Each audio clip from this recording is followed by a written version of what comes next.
Kita dapat kemarin terutama dengan Uni Eropa ya, 10 tahun perundingan akhirnya tembus. Kemudian saya ceritakan pertemuan-pertemuan di Brazil, BRICS, kemudian juga pembicaraan-pembicaraan di Perancis, di London saya ketemu dengan beberapa pejabat, dan dengan Presiden Trump. Ya alhamdulillah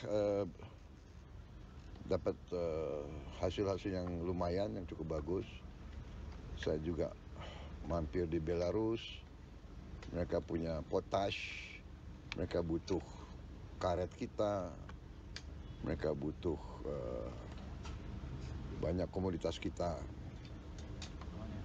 Dan ternyata harga coklat dunia lagi sangat tinggi, dan banyak berharap coklat dari kita. Dan kita juga harus segera pembibitan baru, peremajaan baru. Ini kita sudah akan lakukan karena ternyata harga coklat naiknya sangat signifikan di dunia, karena rupanya di Amerika Latin dan di Afrika mungkin ada wabah yang merusak banyak pohon-pohon coklat di Amerika Latin dan di Afrika.